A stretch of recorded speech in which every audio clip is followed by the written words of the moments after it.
Welcome to ABC campus. आज हम companies act 2017 में statutory meeting of company section 131 को डिस्कस करेंगे।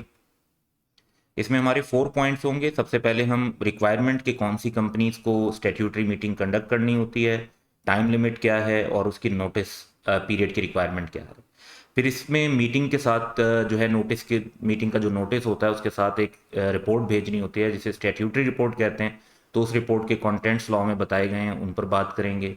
फिर उस स्टैट्यूटरी रिपोर्ट के ऊपर कुछ पोर्शन पर ऑडिटर रिपोर्ट की रिक्वायरमेंट होती है, उसकी ऑथेंटिकेशन कंपनी की तरफ से कौन करेगा और रजिस्ट्रार के पास फाइलिंग कैसे डील होगी। फिर एंड में इस मीटिंग से रिलेटेड इसमें लिस्ट ऑफ मेंबर्स, डिस्कशन और मीटिंग को अगर एडजॉर्न करना हो, जैसे टाइम टू टाइम पोस्टपोन करते हैं तो वो करना हो तो उसके लिए आप क्या कर सकते हैं, उसमें लॉ की क्या प्रोविजंस हैं, तो उस पर बातचीत है। सबसे पहले हम इन 4 पॉइंट्स की तरफ चलेंगे और उससे पहले हम डिस्कस कर रहे होंगे कि स्टैट्यूटरी मीटिंग बेसिकली जनरली एक कॉन्सेप्ट क्या है। तो हम जनरल जब बात करेंगे तो कॉन्सेप्ट ये है कि हमने डिस्कस किया था इससे पहले कि कंपनी की जो मीटिंग्स होती हैं वो दो टाइप की होती हैं, एक डायरेक्टर्स की मीटिंग और एक मेंबर्स की मीटिंग। मेंबर्स की मीटिंग को जनरल मीटिंग कहते हैं और उनमें से एक मीटिंग की टाइप स्टैट्यूटरी मीटिंग है। अच्छा, ये मीटिंग जो है वो कंपनी के लाइफ टाइम में एक बार होती है अगर हो तो। और ये भी ज़रूरी समझना है कि ये तमाम कंपनीज के लिए रिक्वायर्ड नहीं है कि वो स्टैट्यूटरी मीटिंग करें। एक और जनरल मीटिंग जो मेंबर्स की होती है उसे कहते हैं एनुअल जनरल मीटिंग, जो कि एनुअली होती है, रेगुलर होती है। स्टैट्यूटरी मीटिंग जो है वो कंपनी के इनकॉर्पोरेशन के खास पीरियड के अंदर हो रही होती है और वन टाइम होती है अगर रिक्वायर्ड हो, रिक्वायर्ड नहीं है तो वन टाइम भी नहीं होती, और अगर रिक्वायर्ड हो तो वन टाइम होती है। इस मीटिंग का बेसिक मकसद जो होता है वो ये होता है कि जो कंपनी के ऑनर्स हैं उनको जमा किया जाए। वो एक मीटिंग के अंदर कंपनी के फ्यूचर के बारे में, कंपनी के प्लान के बारे में डिस्कस कर सकें कि वो कंपनी की डायरेक्शन क्या सेट करना चाहते हैं, उनकी कंपनी से एक्सपेक्टेशन क्या है, ताकि वो चीज़ें जो है वो कंपनी की स्ट्रेटजी और ऑब्जेक्टिव्स के अंदर वो टोन सेट हो जाए। तो असल मकसद इस मीटिंग का लॉ के अंदर जो है वो ये है। अब ऑब्वियसली उस मकसद को अचीव करने के लिए लॉ ने certain rules and requirement define की हुई हैं। तो जब हम बात करेंगे कि रिक्वायरमेंट क्या है तो सबसे पहले तो ये हमें अंडरस्टैंड करना है कि रिक्वायरमेंट सिर्फ पब्लिक कंपनी के लिए। Every public company having share capital, यानी जिस कंपनी में शेयर्स नहीं होंगे उसके लिए भी रिक्वायरमेंट नहीं है।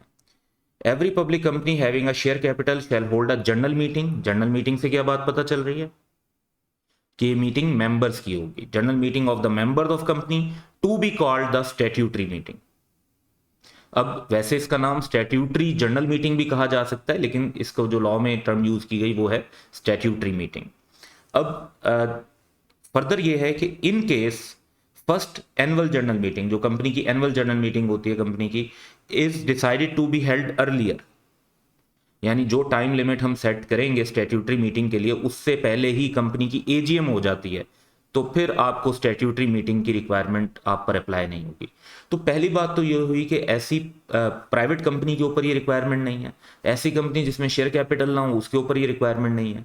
और तीसरी ये चीज़ आ गई कि अगर कोई कंपनी स्टैट्यूटरी मीटिंग की टाइम लिमिट से पहले ही अपनी एजीएम होल्ड कर लेती है, उसकी एनुअल जनरल मीटिंग हो जाती है, तो फिर उसके लिए भी स्टैट्यूटरी मीटिंग की रिक्वायरमेंट नहीं है, बाकी सबके लिए रिक्वायरमेंट होगी। फर्दर लॉ ये क्लैरिफाई करता है कि this requirement shall not apply to public company which converts itself from a private company after 1 year of incorporation.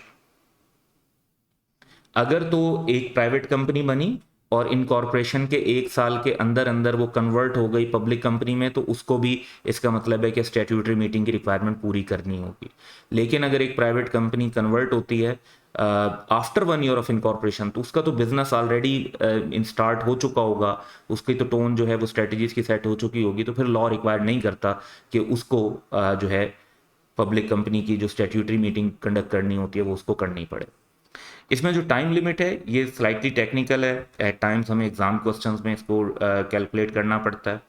तो टाइम लिमिट क्या है कि statutory meeting shall be held with in earlier of, यानी दो dates हम calculate करेंगे और उनमें से जो डेट पहले आएगी उस पर जो है हमने इस मीटिंग को होल्ड करना होगा, वो लेटेस्ट डेट होगी, उससे पहले पहले करना होगा, विद इन अर्लियर ऑफ। तो फर्स्ट है 180 days from commencement of business. अब कमेंसमेंट ऑफ बिजनेस को हम जब सेक्शन 19 में पढ़ते हैं तो उसमें कॉन्सेप्ट हम ये पढ़ते हैं कि हर कंपनी के लिए certificate of commencement of business की ज़रूरत नहीं होती, पब्लिक कंपनीज के लिए ज़रूरत होती है। और फिर जो कमेंसमेंट ऑफ बिजनेस है उसमें रिक्वायरमेंट है प्रॉस्पेक्टस की, स्टेटमेंट ऑफ प्रॉस्पेक्टस की। तो रजिस्ट्रार जब वो डॉक्यूमेंट एक्सेप्ट कर लेता है और एक सर्टिफिकेट इशू करता है तो उसे हम कहते हैं कि ये कमेंसमेंट ऑफ बिजनेस कंपनी को अलाउड हो गया, अब कंपनी बिजनेस भी शुरू कर सकती है और बोरिंग भी कर सकती है। तो कमेंसमेंट ऑफ बिजनेस के 180 डेज का टाइम एक सेट हुआ, और दूसरा है 9 months from the date of its incorporation. तो अगर हमें किसी भी जगह पर इसकी डेट डिटरमिन करनी हो तो हमें ये दोनों डेट्स कैलकुलेट कर लेनी चाहिए। हमें कमेंसमेंट ऑफ बिजनेस से 180 डेज, इनकॉर्पोरेशन से 9 मंथ, और उन दोनों में से जो डेट पहले होगी, अर्लियर होगी, वो हमारी टाइम लिमिट होगी कि उस डेट से पहले पहले उस डेट तक हम जो है वो बेसिकली अपनी स्टैट्यूटरी मीटिंग होल्ड कर लें। इस मीटिंग की जो नोटिस रिक्वायरमेंट है वो बाकी तमाम जनरल मीटिंग्स की तरह सेम ही है कि notice of statutory meeting shall be sent to the member at least 21 days before the meeting along with a copy of statutory report। अब ये स्टैट्यूटरी रिपोर्ट क्या होती है ये अब हम अगली स्लाइड पर डिस्कस कर रहे होंगे। पहले जरा हम इस टाइम लिमिट के ऊपर एग्जांपल्स डिस्कस कर लेते हैं। सो सिनेरियो है हमारे पास कि a public company was incorporated on 3rd January 2021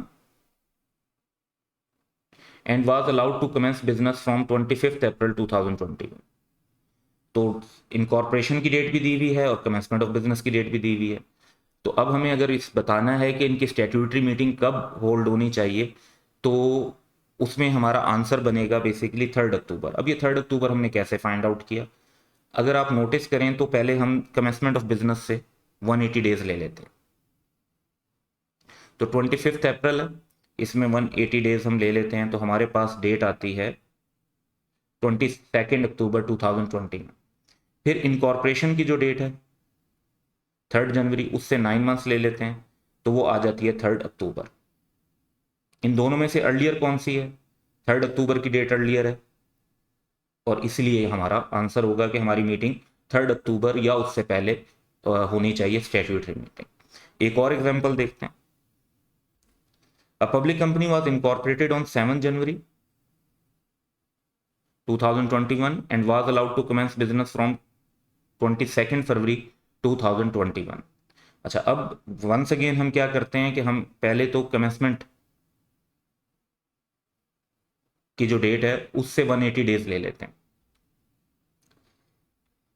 तो उसमें 180 डेज आप ऐड करें तो डेट बनती है हमारे पास 21 अगस्त।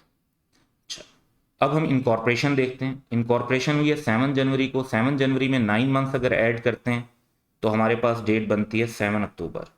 इन दोनों में से अर्लियर डेट कौन सी है? ऑब्वियसली 21 अगस्त की है, इसलिए यही हमारा आंसर होगा कि हमारी स्टैट्यूटरी मीटिंग 21 अगस्त और बिफोर होनी चाहिए, क्योंकि ये दो डेट में से अर्लियर है। तो बेसिकली जब भी आपने टाइम लिमिट को देखना है तो आपने कमेंसमेंट ऑफ बिजनेस से 180 डेज भी कैलकुलेट कर लेने हैं कि कौन सी डेट आती है, और इनकॉर्पोरेशन के टाइम से भी 9 मंथ को कैलकुलेट कर लेना है कि कौन सी डेट आती है। फिर दोनों डेट में से जो पहले वाली डेट होगी वो हमारी लिमिट होगी कि तब तक हमने अपनी स्टैट्यूटरी मीटिंग को होल्ड करना है। अब फॉर एग्जांपल इसी सिनेरियो में हम ये कहते हैं कि अगर एक कंपनी ने अपनी एजीएम 21 अगस्त से पहले, लेट्स से 8 अगस्त को करवा ली, तो ऑलरेडी एजीएम होल्ड हो चुकी है, तो स्टैट्यूटरी मीटिंग की रिक्वायरमेंट खत्म हो जाएगी, फिर स्टैट्यूटरी मीटिंग करने की जरूरत नहीं है। तो अब हमने क्योंकि बात की थी नोटिस के अंदर कि नोटिस के साथ एक स्टैट्यूटरी रिपोर्ट भी भेजी जाती है, तो स्टैट्यूटरी रिपोर्ट के कंटेंट्स क्या होते हैं उस पर बात करेंगे। अब काफ़ी हद तक ये कंटेंट्स जो हैं वो याद करने वाला मामला है कि इसमें क्या क्या शामिल होना है, तो हम ब्रीफली डिस्कस कर रहे होंगे। ज़्यादा तो ये मेमोराइज करने वाली चीज़ है कि आपको कंटेंट्स याद होने चाहिए। तो statutory report shell state the total number of shares allotted, कि भाई कंपनी ने कितने शेयर्स अलॉट किए हैं। इसमें डिस्टिंग्विश किया जाएगा shares allotted other than in cash and stating the consideration for which they have been allotted.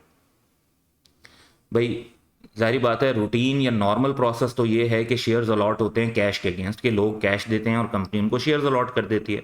लेकिन some time non cash consideration के अगेंस्ट भी शेयर्स अलॉट होते हैं। फॉर एग्जांपल प्रॉपर्टी के अगेंस्ट, किसी प्लांट एंड मशीनरी के against, तो आपने वो शेयर्स भी बताने हैं जो नॉन कैश कंसिडरेशन के अगेंस्ट अलॉट हुए हैं, और उसमें कंसिडरेशन क्या मिली है, कौन सी प्रॉपर्टी थी, कौन सा प्लांट एंड मशीनरी था, उसकी क्या वैल्यू थी, वो डिटेल यहाँ पे बतानी है। नंबर 2 ये बताना है कि total amount of cash received shares के अगेंस्ट, कि जो कैश शेयर्स को इशू करके रिसीव हुआ है वो कितना हुआ है। उसके बाद एक रिसीट एंड पेमेंट अकाउंट बनेगा which is basically cash book summary, कि जिसमें कैश की रिसीट्स और कैश की पेमेंट शो हो रही होंगी। ये मेड अप टू होगा date within 15 days of the date of the report under distinctive heading. अच्छा, अब देखें, अगर आप अपनी रिपोर्ट दे रहे हैं फॉर एग्जाम्पल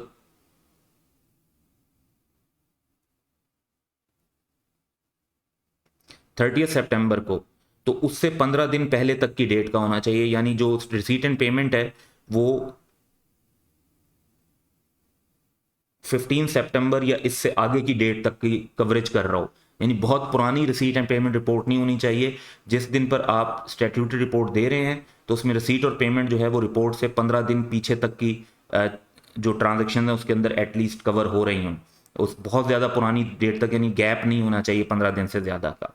और इसमें क्या क्या हेडिंग्स आप शामिल करेंगे रिसीट एंड पेमेंट में, जो आपको शेयर, डिबेंचर और अदर सोर्सेज से रिसीट्स आए, जहाँ जहाँ से पैसे आए, जो आपने अभी तक पेमेंट्स किए हैं, लेट से कंपनी के कुछ एसेट खरीदने के लिए, सैलरीज देने के लिए, वर्किंग कैपिटल के लिए, बैलेंस जो आपके पास बाकी बचा हुआ है।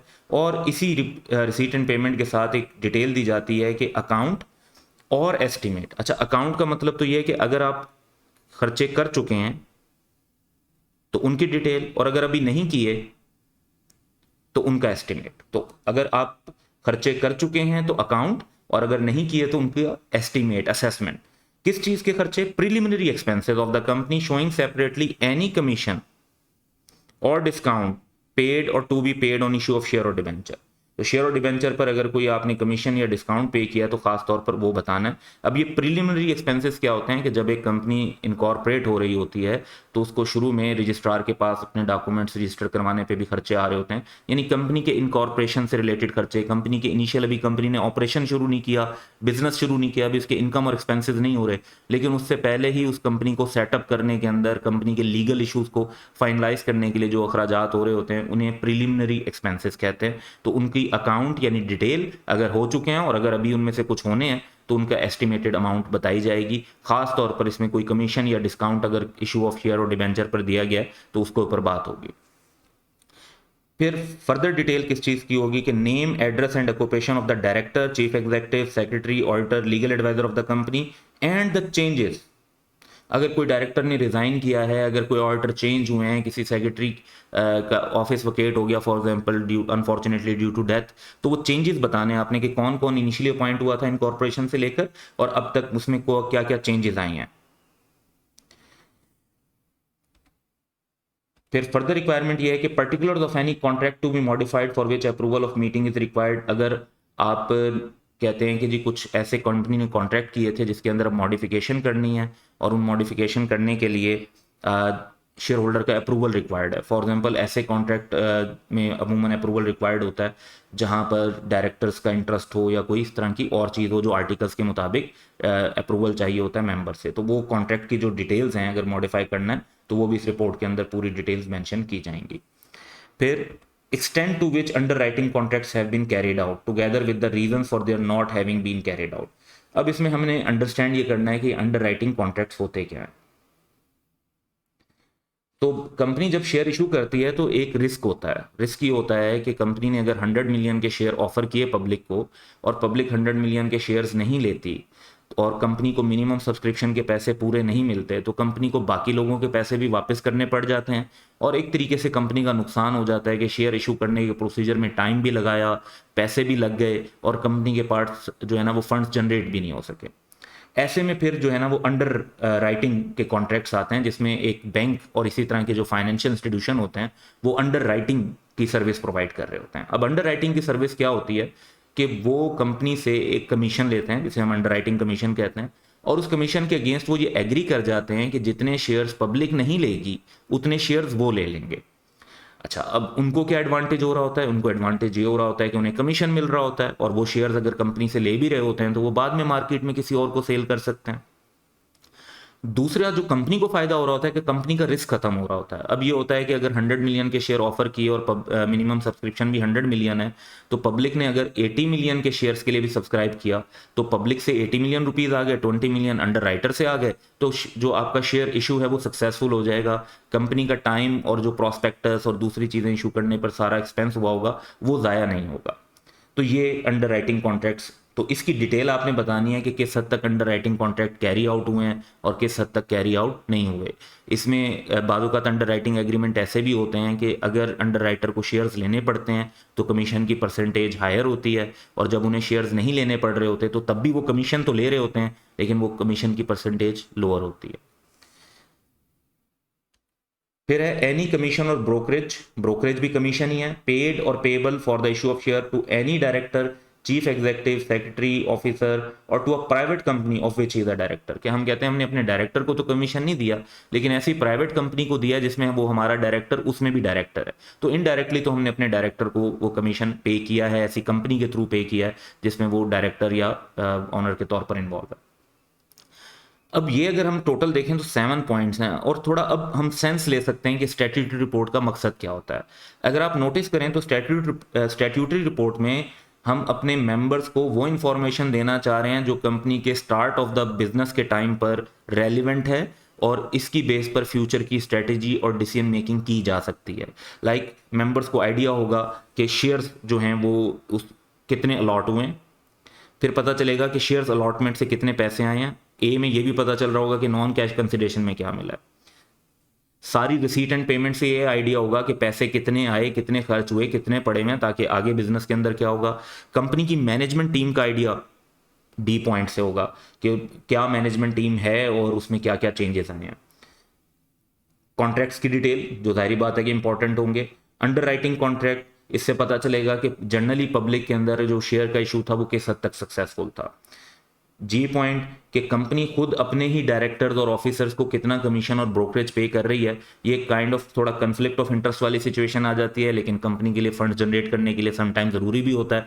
तो मेंबर्स को ये इन्फॉर्मेशन होनी चाहिए कि हमारे ही ऑफिसर्स ने कंपनी के शेयर इशू के अंदर कितना कमीशन और ब्रोकरेज जो है वो लिया है, ताकि वो इसको अंडरस्टैंड कर सकें कि डायरेक्टर्स और ऑफिसर्स कंपनी के बिहाफ पर कंपनी की वजह से कितना बेनिफिट ले रहे हैं। इसके बाद एक आखिरी रिक्वायरमेंट ये भी है कि statutory report shell also contain a brief account of the statement of companies affairs since it's incorporation. In company का बिजनेस इनकॉर्पोरेशन से लेकर अब तक कैसा चल रहा है, and the business plan. Obviously plan तो फ्यूचर के बारे में होता है कि फ्यूचर में प्लान क्या है कि बिजनेस कैसे करेंगे, इंक्लूडिंग एनी चेंज और propose change affecting the interest of share holder. खासतौर पर अगर कोई ऐसी चीज है जिससे शेयर होल्डर्स अफेक्ट होंगे, and business prospects of the company, कि कंपनी का जो बिजनेस है वो किस हद तक अभी भी बड़ा वाइबल और अच्छा और बेहतरीन चल सकता है, उसके क्या प्रोस्पेक्ट हैं, प्रॉफिटेबिलिटी किस लेवल की उसमें एक्सपेक्ट की जा सकती है। तो स्टैट्यूटरी रिपोर्ट के अंदर वंस अगेन ये इंफॉर्मेशन मेंबर्स के लिए डिसीजन मेकिंग के लिए और फ्यूचर की स्ट्रेटेजी को सेट करने के लिए बहुत इंपॉर्टेंट है। तो हमने मीटिंग की रिक्वायरमेंट को भी डिस्कस कर लिया, रिपोर्ट के कंटेंट्स को भी डिस्कस कर लिया। अब हम इससे रिलेटेड फर्दर इश्यूज पर जाते हैं और सिंपल रिक्वायरमेंट्स हैं इसके अलावा। तो एक रिक्वायरमेंट तो ये है कि रिपोर्ट ऑफ द ऑडिटर भी इसमें स्टैट्यूटरी रिपोर्ट के साथ शामिल होती है। उसमें है कि statutory report shall so far as it relates to shares allotted by the company, the cash received in respect of such shares, to the receipt and payment of the company. यानी ये वो चीजें हैं जो फाइनेंशियल इश्यूज हैं।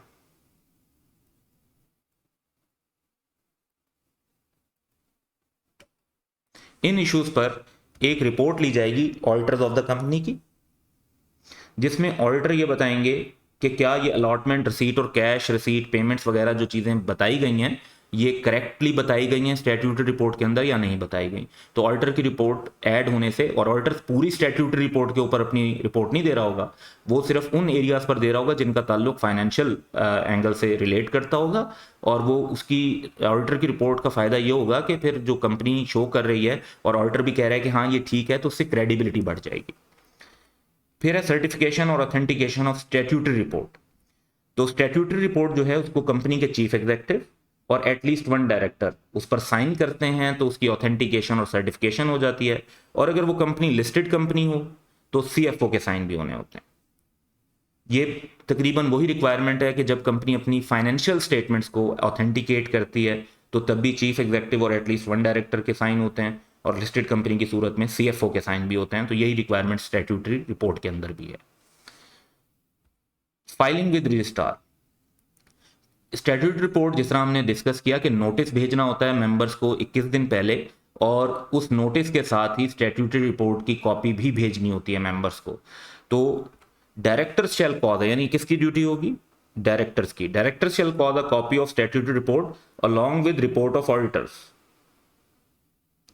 as aforesaid to be delivered to the registrar for registration forthwith after sending the report to the members। यानी जैसे ही आपने मेंबर्स को स्टैट्यूटरी रिपोर्ट भेजी है, फौरन ही उसकी एक कॉपी जो है आपको रजिस्ट्रार के पास भी फाइल कर देनी चाहिए। तो ये रिक्वायरमेंट है कि उसको एक कॉपी जो है वहां पर डिलीवर करेंगे रजिस्ट्रार के पास, ताकि रजिस्ट्रार के पास भी ये इंफॉर्मेशन हो कि क्या स्टैट्यूटरी रिपोर्ट जमा करवाई गई है। कुछ फर्दर रिक्वायरमेंट हैं। List of members at meeting, law की एक रिक्वायरमेंट है कि जी director shall cause a list showing the names, occupations, nationality, address of the members of the company and the number of shares held by them respectively, to be produced at the commencement of the meeting and to remain open and accessible to any member of company during the continuance of the meeting। अब देखें इसमें, यानी हम कह रहे हैं कि एक मेंबर्स का डाटा कंपनी मीटिंग के स्टार्ट से अवेलेबल किया जाएगा, और वो फिर तमाम मेंबर्स मीटिंग के दौरान एंड ऑफ मीटिंग तक उसको एक्सेस कर सकेंगे, चेक कर सकेंगे। उसमें मेंबर्स का डाटा क्या होगा? नेम, ऑक्यूपेशन, नेशनैलिटी, एड्रेस और उनके number of shares.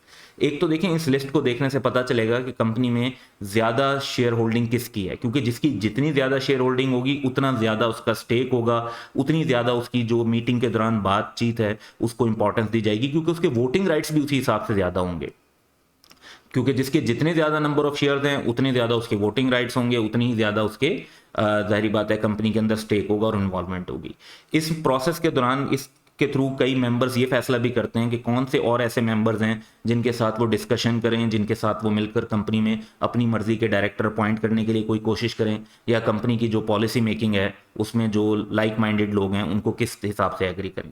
For example, अगर आप दूसरे शेयर होल्डर्स को अपने पॉइंट पे कन्विंस करना चाहते हैं और आप देखते हैं कुछ शेयर होल्डर ऐसे हैं जो 1% शेयर होल्डिंग होल्ड कर रहे हैं, तो उसके बजाय किसी एक ऐसे शेयर होल्डर को कन्विंस करना जिसके पास 10 to 15% शेयर होल्डिंग हो, वो ज़्यादा बेहतर रहेगा, क्योंकि एक को आप कन्विंस कर लेंगे तो ज़्यादा वोटिंग पावर आप अपनी फेवर में ले आएंगे। तो नंबर ऑफ शेयर्स जो हैं इस लिहाज से इंपॉर्टेंट होते हैं। तो हर मेंबर को दूसरे मेंबर के बारे में पता चलता है और वो अकॉर्डिंगली फिर मिलकर एक फैसले और अलायंसेज और डिस्कशन और पॉलिसी मेकिंग कर सकते हैं। मीटिंग में डिस्कशन,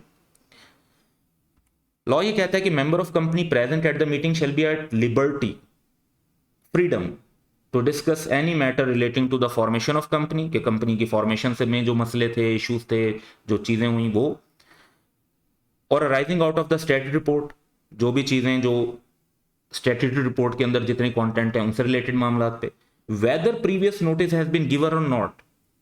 ये बड़ी इंपॉर्टेंट चीज है, क्योंकि टिपिकली जब हम एनुअल जनरल मीटिंग या एक्स्ट्राऑर्डिनरी जनरल मीटिंग की बात करते हैं तो उन मीटिंग में एक बकायदा एजेंडा होता है जो नोटिस के अंदर लिखा जाता है, उन्हीं मामला पर मीटिंग के अंदर डिस्कशन होती है। उसके अलावा हर मामले पर आप मीटिंग के अंदर डिस्कशन नहीं कर सकते।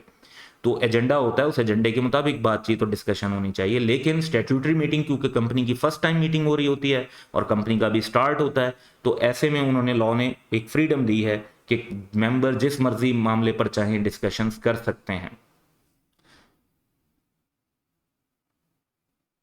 But no resolution of which notice has not been given in accordance with the articles may be pass. लेकिन अब अगर मेंबर्स फॉर एग्जांपल एक स्पेशल रेजोल्यूशन पास करना चाहते हैं तो वो प्रोबेबली पास नहीं कर पाएंगे। रीजन, क्योंकि स्पेशल रेजोल्यूशन के में रेजोल्यूशन में मेंबर्स के एग्री होने के साथ साथ रिक्वायरमेंट है नोटिस की, कि 21 डेज का नोटिस भी होना चाहिए। अब अगर 21 डेज का नोटिस नहीं है और 80-90% मेंबर एग्री कर भी रहे हैं तो भी वो स्पेशल रेजोल्यूशन जो है वो पास नहीं हो सकेगी, क्योंकि उसमें एटलीस्ट 21 डेज का नोटिस चाहिए।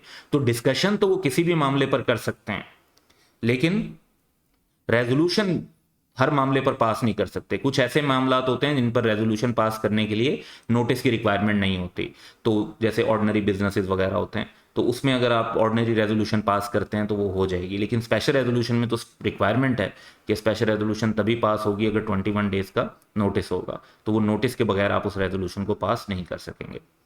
इसके अलावा बाज़ ऐसा होता है कि मीटिंग जो है ना वो ज़रा लेंथी हो जाती है, डिस्कशन ज़्यादा होती है, ज़्यादा हर लोग जो बंदा है वो अपने मर्जी की बात करना चाहता है, तो मीटिंग में एडजॉर्न यानी मीटिंग को पोस्टपोन, जितनी हो गई है उस रिमेनिंग मीटिंग को पोस्टपोन कर दिया जाता है।